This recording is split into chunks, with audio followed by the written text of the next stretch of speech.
Olá, meus amigos, grande prazer estar aqui com vocês. Meu nome é Rodrigo Klippel, sou do Espírito Santo e nós vamos conversar sobre recursos. Vocês vão aprender muito para poder passarem os concursos públicos de seus interesses. Então vamos embora, sem mais demoras. Primeiro a gente vai falar da teoria geral dos recursos, perfeito?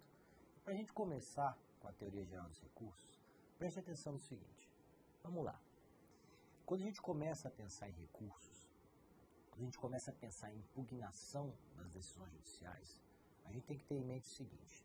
Primeiro, uma decisão judicial ela pode ser impugnada não só por recursos, ela pode ser impugnada por recursos, ações autônomas de impugnação, remessa necessária, incidentes processuais e até por correição parcial.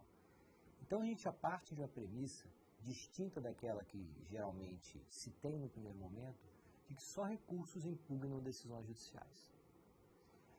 Sabendo disso, então, a gente continua e eu coloco para vocês, vocês vão poder observar no decorrer da aula, junto com minhas palavras, vários são esses meios de impugnação. Então, olha só, coloquei aqui primeiro para vocês letra A. O que seria recurso? Quais seriam os recursos?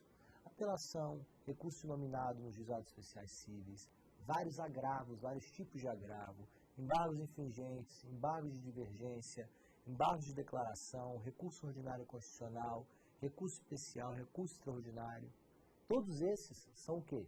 São recursos. Agora, e na segunda categoria, ações autônomas de impugnação. Quais seriam as ações por meio das quais se impugnam decisões judiciais? Ação rescisória, mandado de segurança e contrato judicial, habeas corpus, querela nulitatis, embargo de terceiro. Todos eles são ações que impugnam decisões judiciais. Vamos lá, remessa necessária. Remessa necessária, a gente tem uma diferença importantíssima para fins de concurso público, que é justamente a remessa necessária do processo individual, regulada no artigo 405 do CPC, e a remessa necessária do processo coletivo, prevista no artigo 19 da Lei 4717. Premissas jurídicas totalmente distintas uma da outra, a remessa do processo individual, a remessa do processo coletivo. E por fim, eu coloquei dois exemplos de incidentes processuais: suspensão de segurança e pedido de reconsideração. Então, olhem só, pela lista que eu trouxe para vocês, a variadíssima gama de instrumentos aptos a impugnar decisões judiciais. Você tem que saber isso tudo, perfeito? E aí, então, a partir do momento em que você já sabe da existência desse número tão grande de instrumentos de impugnação às decisões judiciais, vem a perguntinha essencial para vocês.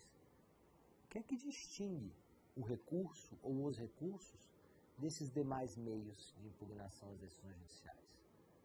Como é que eu posso dizer, ou por que eu posso dizer, que a apelação é um recurso e a ação rescisória não é? Se ambos impugnam decisões.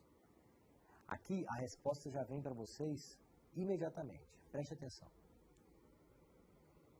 Os recursos possuem três características básicas que o definem.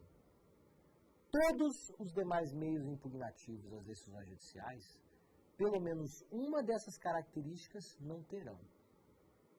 Então vamos lá.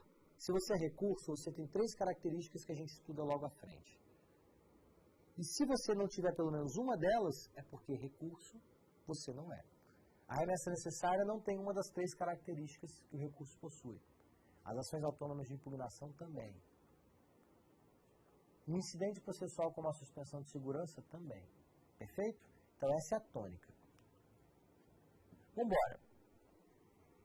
A gente ainda não vai agora, nesse momento, agora, a gente ainda não vai dizer quais são as três características que os recursos possuem. A gente faz isso daqui a pouco na próxima UE. O que a gente vai observar agora ainda são elementos comuns. A pergunta é essa daqui, ó. Qual é a finalidade de todos os meios de impugnação às decisões judiciais? O que todos esses meios fazem? Eles são vocacionados a quê? Ou seja, as ações autônomas de impugnação, os recursos, o pedido de reconsideração, eles são vocacionados a quê? Então, preste atenção na resposta.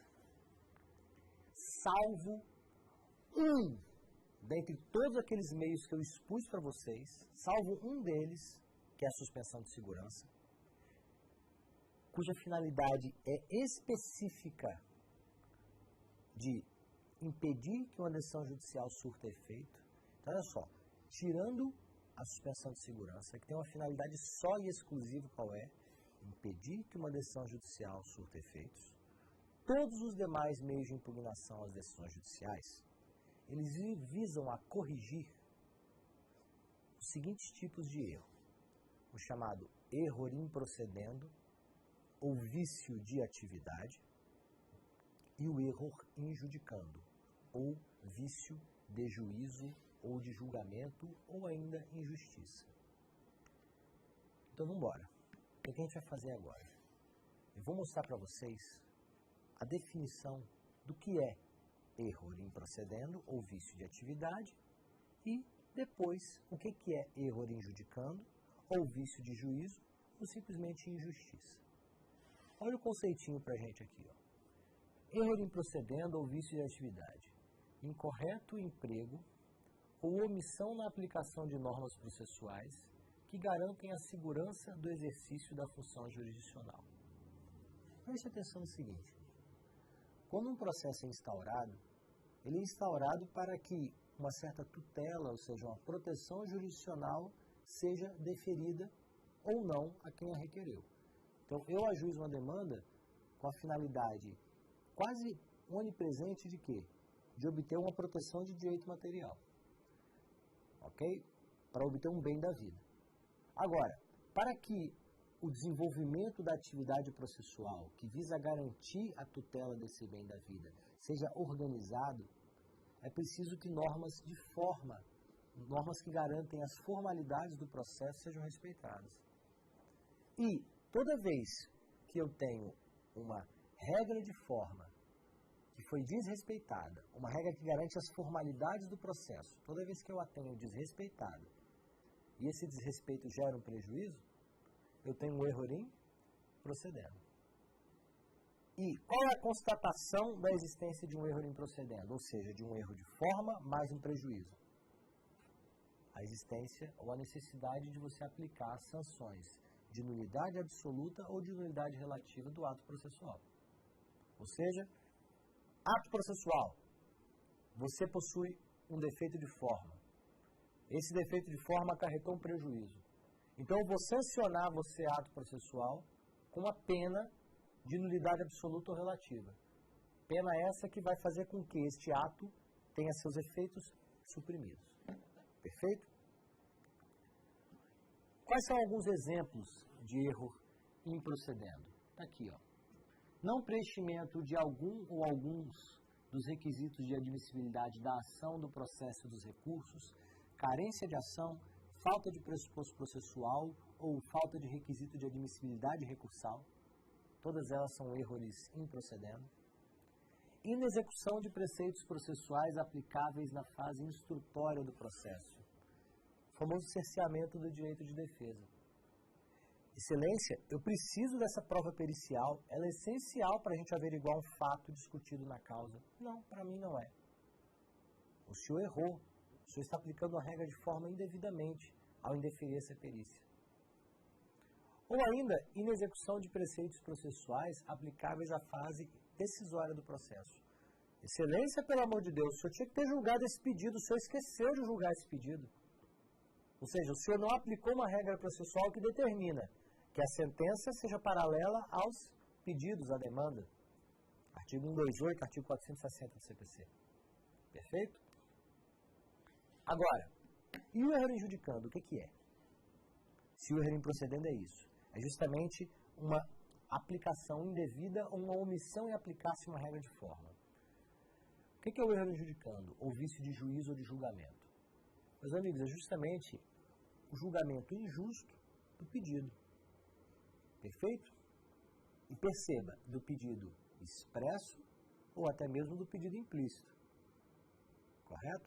Então, se você chegar à conclusão de que um pedido expresso ou mesmo implícito foi julgado de forma equivocada, houve um julgamento injusto do mesmo, a hipótese é de erro em judicando. E perceba aqui o que eu coloco para vocês. Quando eu tenho um erro em judicando, ou seja, uma injustiça ao julgar-se o pedido, essa injustiça pode decorrer de quê? De uma apreciação equivocada de questões de fato ou de uma apreciação equivocada de questões de direito. Vamos lá. Só algum exemplinho aqui ainda para vocês. Deixa eu voltar aqui. Erro na apreciação de questão de fato. O juiz disse que determinada circunstância aconteceu quando ela não aconteceu. Erro na aplicação de uma questão de direito. O magistrado disse que uma norma não incidia naquele caso concreto quando ela sim incidia. Correto? Seguindo. É essencial no processo civil e em sede recursal que a gente identifique qual é o tipo de erro que a decisão judicial contém. Seja para fins de cabimento de um recurso ou de uma ação autônoma de impugnação, de uma remessa necessária.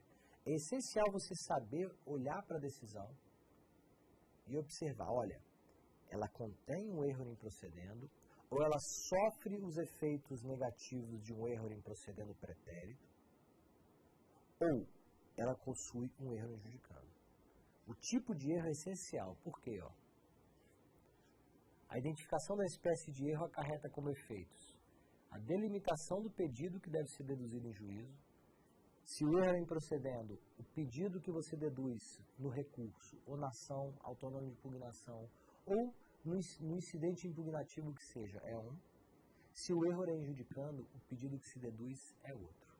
E além disso, a depender do tipo de recurso, saber qual é a natureza do erro é essencial até para saber se o recurso é cabível ou não.